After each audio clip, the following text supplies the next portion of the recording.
Hello সবাইকে, good morning. আমি সৌমি, আর আমার চ্যানেলের আরও একটি নতুন ব্লগে আপনাদের সবাইকে স্বাগত।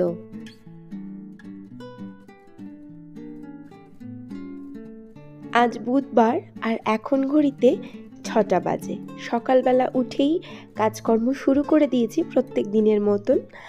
আর সবার আগে শুরু করলাম রান্নাঘর দিয়ে। আমি তো প্রত্যেক দিনই বলি, রাতের বেলা যত পরিষ্কার করেই শুই না কেন, সকালবেলা উঠে আরও একবার মুছে না নিলে, মানে ভালো করে মুছে টুছে পরিষ্কার পরিচ্ছন্ন না করে নিলে মনে আমার তৃপ্তিই হবে না। তো সেই জন্য সবার আগে মুখটা একটুখানি ধুয়ে নিয়ে চলে এসেছি সোজা রান্নাঘরে। আর রান্নাঘরটাই প্রথমে পরিষ্কার করা শুরু করলাম, মানে কাউন্টার টপ থেকে পরিষ্কার পরিচ্ছন্ন করা শুরু করলাম। গ্যাস আভেনও পরিষ্কার করব, আর এদিকে ডাইনিং টেবিলটাও ভালো করে পরিষ্কার করে নেব।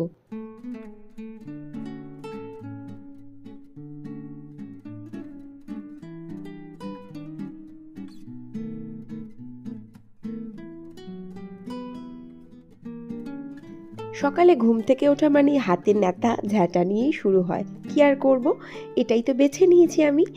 আর তারপরেই না রান্নাঘরের কাজটা শেষ করে কিছু জামা কাপড় ছিল, চাদর ফাদর ছিল, যেগুলো আমি একটুখানি সাবান জল করে ডুবিয়ে দিলাম। আর তারপরে না ঘরদোরটা ঝাড় দেবো, মুছবো, আরও অনেকটা কাজ আছে। তো একটা একটা করে সব কমপ্লিট করি। প্রথমেই ঘরটা ঝাড় দিই। আর গেটে তো জল দেওয়া হয়নি এখনও আমার, আজকে একটু যেহেতু দেরি হয়েছে, 6টা বেজে গেছে উঠতে উঠতে। তো না 6টা বেজে যায়নি, 6টা মতনই বাজছিল উঠেছি। আর গরমটা এত পড়েছে না, রাতের দিকে একটু ঘুমের গন্ডগোল হচ্ছে, তো নেওয়া যাচ্ছে না এত গরম। তো যাই হোক, শুরু করে দিলাম কাজ। যেমন ঘরদোরটা একটুখানি ঝাড় দিয়ে নিলাম, এবার সব মোছা টোছা করে নিই। তারপরে এর মাঝখানে আমি আবার দুয়ারে জল দিয়ে চলে এসেছিলাম।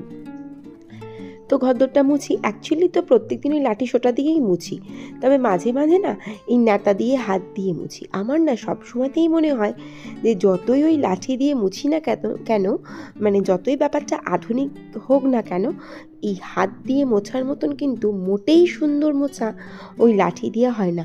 অনেকের অন্য মত থাকতে পারে, তবে আমার মনে হয় হাত দিয়ে মুছলেই, মানে বসে ভালো করে হাত দিয়ে মুছলেই সবচেয়ে ভালো মোছাটা হয়। তো আজ মাঝে মাঝেই সেজন্য আমি হাত দিয়ে মুছে থাকি। তো যাই হোক, তো ঘরদোরটা মোছা স্টার্ট করলাম, ডাইনিংটা দিয়েই না হয় শুরু করি।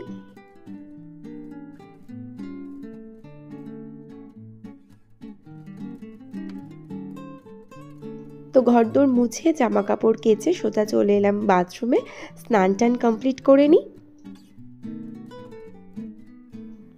তো এরপরে ঠাকুর ঘরে যাব, পুজো দেব। তবে তার আগে না জামা কাপড়টা মেলে দিই প্রথমে, কারণ ছাদে তো আমি মেলি না। আর ব্যালকনিতে সব জামা কাপড়গুলো মেলেছি, আর দুটো চাদর এই ছাদের এই সিঁড়ির ধাপটাতে মেলে দেব। সারাদিনে শুকিয়ে কাঠ হয়ে যাবে, একদম আমি 100% শিওর। তো এর মাঝে গিয়ে একবার টুক করে তুলে নেব। এখন মানে দুদিকে দুটো চাদর মেলে দিলাম, কেউ তার ছাদে যাতায়াত করবে না, সমস্যা হবে না। তবে খানিকক্ষণ পরে তো শুকিয়ে যাবে দুপুরের মধ্যে, তো তার মধ্যে আমি একবার গিয়ে নামিয়ে নেব। তো আপাতত এরম করে মেলে রাখি, এরপরে যাব ছাদে আর করে নেব পুজোটা।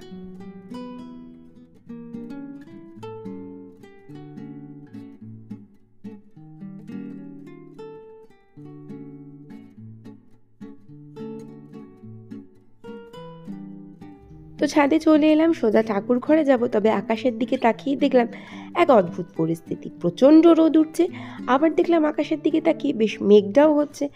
গতকাল না আমি গুগল সার্চ করে দেখছিলাম যে বৃষ্টি হওয়ার চান্স আছে বৃহস্পতিবার দিনকে। আমি বললাম ভালো কথা, যদি হয়তো খুবই শুভ। এতটা গরম পড়েছে তো আর নেওয়া যাচ্ছে না। মানে ওই কিছুদিন যে বৃষ্টি হলো, আমি তো ভাবলাম ওই যে জ্যৈষ্ঠ মাসেই বর্ষাকাল পড়ে গেল। ঠাকুর বলল দাঁড়া রে দাঁড়া, এত খুশি হোস না, তোর জন্য এত খুশি আমি রাখিনি। তো বৃষ্টি তো হবে না আপাতত, মানে বর্ষাকালটা পড়লো না আপাতত। তো যাই হোক, যদি বৃহস্পতিবার দিনকে বৃষ্টি হয় একটু আরাম হবে, মানে যতক্ষণ বৃষ্টি হয় সেই সময়টুকুতেই আরাম হয়, না হলে তো আবার যেই কি সেই। তারপর ঠাকুরঘর থেকে নেমে আমি একটুখানি ওই মুখের মধ্যে অ্যালোভেরা জেলটা ইউজ করে নিচ্ছিলাম। এই গরমে ময়শ্চারাইজারটা আমার আপাতত লাগছে না, জানি না কোন দিন বলতে কোন দিন আমার মুখের মধ্যে টান ধরবে। শুধুমাত্র অ্যালোভেরা জেলটা দিয়ে কাজটা চলে যাচ্ছে, ইউজ করতে হচ্ছে না ময়শ্চারাইজার, অন্তত সকালের দিকটাতে। তো যাই হোক, এরপরে টুকটাক যা যা করার থাকে সেগুলো করে নিলাম। আর এরপরে তমাল বলল, পিঙ্কি দুধ চা করো, দুধ চা খাবো। আমি বললাম ঠিক আছে, তাই হবে।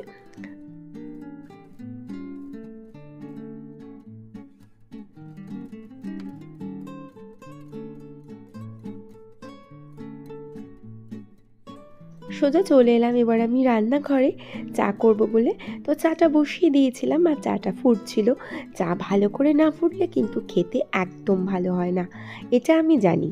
কারণ হচ্ছে আমি তো একে দুধ মানে যেটা গরুর দুধ আসে সেই দুধ দিয়ে আমি ভালো চা করতে পারি না।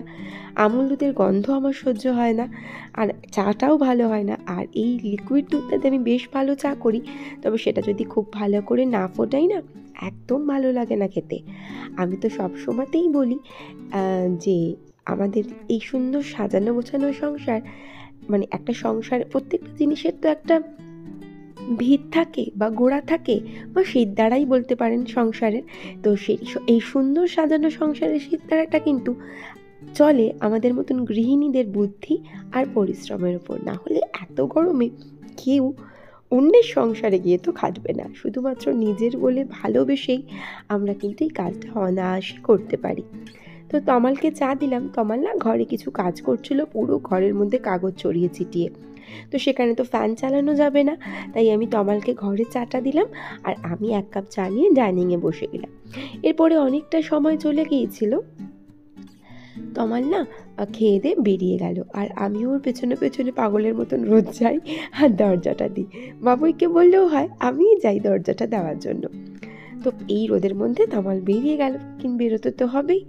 আর এরপরে আমিও চলে এলাম, আমারও কিছু কাজ আছে, কিছু নয় অনেকটা কাজ আছে, যেগুলো একটা একটা করে কমপ্লিট করা শুরু করব।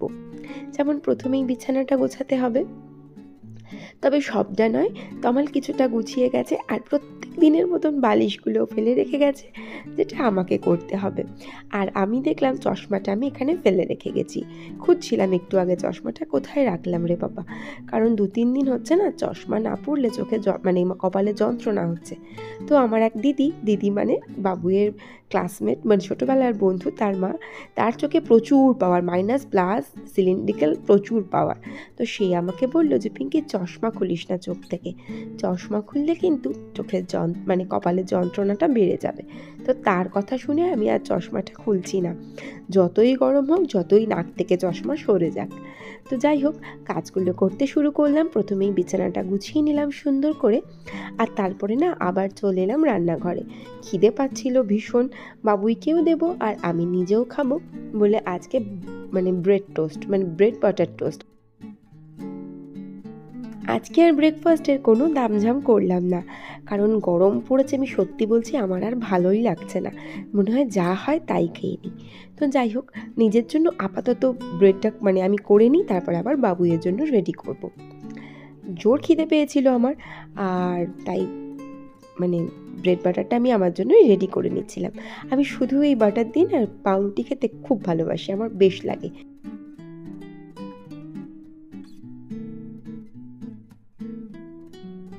না লাগে চিনি আর না লাগে গোলমরিচ, তবে গোলমরিচটা দিয়ে খেলে আমার ভালোই লাগে।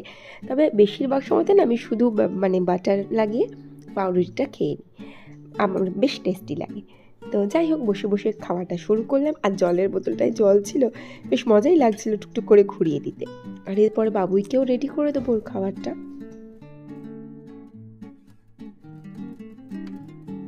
তো খাওয়া দাওয়া কমপ্লিট করলাম, আর তারপরে না কিছু বাসন পড়েছিল যেগুলো আমি মেজে নিচ্ছিলাম, আর মেজে নিয়েছিলাম। আর তারপরে না এখানে আমি উপর দিয়ে দিলাম, শুকিয়ে যাক, আবার যেখানে জিনিস গুছিয়ে আমি সেখানে রেখে দেবো। তো এরপর তো রান্না করতে হবে, তো ভাবলাম আজকে একটু পোস্ত করি ঝিঙে দিয়ে।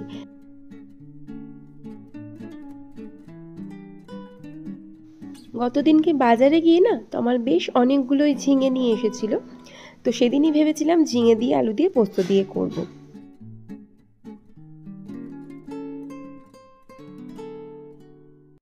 ঝিঙে আলু পোস্ত হোক বা ঝিঙে আলু বড়ির তরকারি হোক আমার বেশ লাগে, দুটোই ভালো লাগে।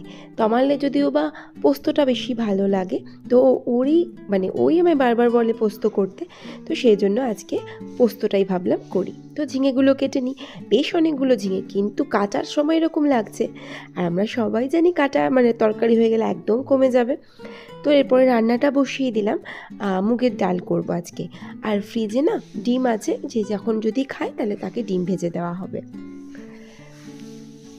তো ডালটা বসিয়ে দিই, মুগের ডাল যেমন করে সিম্পল তেমন করেই মুগের ডালটা করে নেব।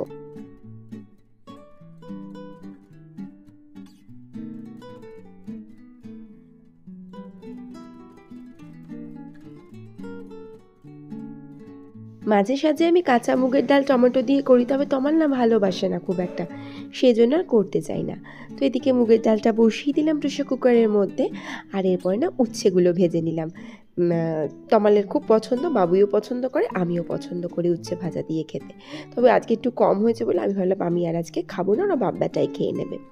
তো এরপরে তরকারিটা বসিয়ে দিলাম, মানে পোস্তটা বসিয়ে দিলাম। আর ওই যে কড়াইয়ের মধ্যে একটু কালো জিরে দিয়েছিলাম, আর দিয়ে আলুটা তুলে একটু বেশ নাড়াচাড়া করলাম তেলের মধ্যে, আর একটু হলুদ দিয়ে আমি কাঁচা লঙ্কা আর পোস্ত বাটাটা দিয়ে দিলাম। তারপরে যদি দেখি ঝালটা কম লাগছে, তখন একটু আবার এর মধ্যে গুঁড়ো লঙ্কা দেবো।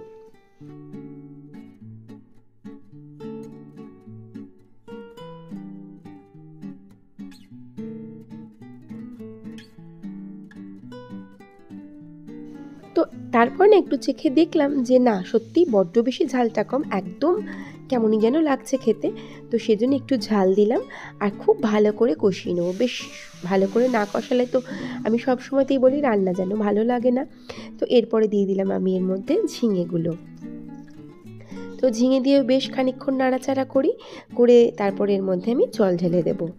আবার ঝিঙেতে তো খুব বেশি জল দেওয়া যাবে না, দিলে আবার সমস্যা হয়ে যাবে, কারণ ঝিঙে থেকে তো অনেকটা জল বেরোয়।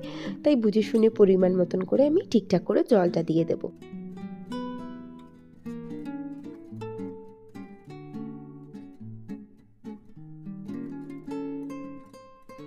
তো একদিকে ভাত বসিয়ে দিয়েছিলাম, ডালটাও কমপ্লিট হয়ে গিয়েছিল, উচ্ছে তো আগেই ভেজে নিয়েছিলাম, আর তারপরে না তরকারিটাও হয়ে গিয়েছিল। একটুখানি কাঁচা সর্ষের তেল দিয়ে দিলাম, তারপর ডালটা ঢেলে নিলাম, আর এরপরে তরকারিটা নামিয়ে নিই।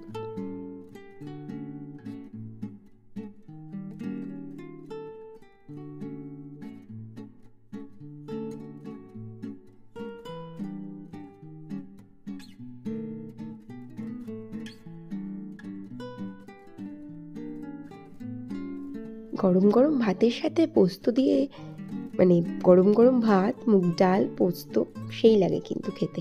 মাছ মাংস কোথায় যায়, প্রয়োজনই হয় না। যাই হোক, তরকারিটাও নামিয়ে নিলাম, রান্নাবান্না একেবারে কমপ্লিট হয়ে গেছে। আর হালকা আর পরে কিছু তো বাসন পড়েই, তো সেই কিছু বাসন আর ফেলে না রেখে ভাবলাম মেজে নিই, একেবারে শান্তিতে একটুখানি বসবো। যা গরম পড়েছে, এখন ঘড়িতেই 12টা মতন বাজে। রান্না আমার না সত্যিই আজকে একেবারে কমপ্লিট হয়ে গেছে খুব তাড়াতাড়ি। খুব একটা বেশি তো রান্না করিনি সেজন্য। আর এতই কম খায় আমার বাড়ির লোকজন, আমি সবচেয়ে বেশি খাই আমার বাড়িতে মনে হয়। তো তমালও খুব কম খায়, বাবুই ওই অল্প স্বল্পই খায়। তো ঝমঝম করে আর কত রান্না করব, ওই অল্প করে রান্না করলাম, তাড়াতাড়ি করে হয়ে গেল। তো নেক্সট টাইম কিছু বাসন পড়লো, সেইগুলোও সব মেজে নিলাম, তারপরে আপাতত উপর দিয়ে রাখি, আবার সময় মতন গুছিয়ে ফেলবো।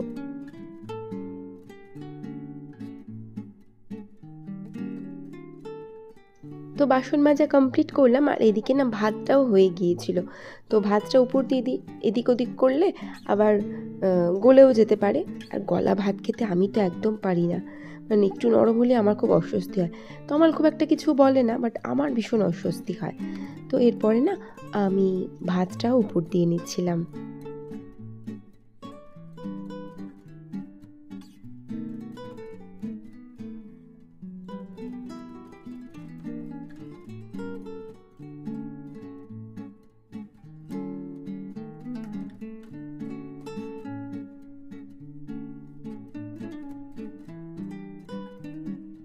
তো টোটাল রান্নাবান্না কমপ্লিট, ঘরদোর একদম গুছিয়ে ফেলেছি, ডাইনিংটাও পরিষ্কার করে একদম পরিপাটি করে গোছানো হয়ে গেছে। তো রান্নাঘরও একদম সুন্দর করে গুছিয়ে নিয়েছি, মুছে ফেলেছি রান্নাঘর, সব কিছু একদম ঠিকঠাক। তো কি করব, এত সকাল সকাল রান্নাবান্না হয়ে গেছে, তো ভাবলাম বহু দিন হয়ে গেছে চাদর নিয়ে বসিনি, একটু বসি চাদরটা নিয়ে। মানে চাদরটাও ভাববে, মানুষ হলে ভাবতো বাবা আমি উদ্ধার হয়ে গেলাম, তুই আমায় কবে যে কমপ্লিট করবি।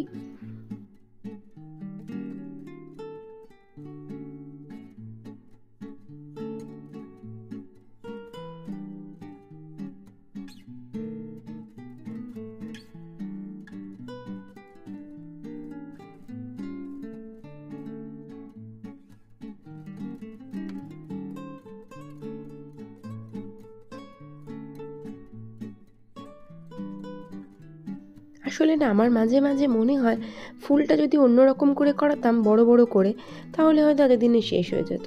আবার নিজেই ভাবি ধুর তেরি এসব ফালতু কথা, এসব অজুহাত। মানুষ কাজ করার মানে কাজ না করার অনেক ছল করে, তার মধ্যে এইটা একটা আমার ছল। তো এরপরে বাবুই বলল যে মামা খেতে দিয়ে দিন, জোর খিদে পেয়ে গেছে। তো আমি উঠে পড়লাম, উঠে পড়ে খাবারটা বেড়ে নিচ্ছিলাম।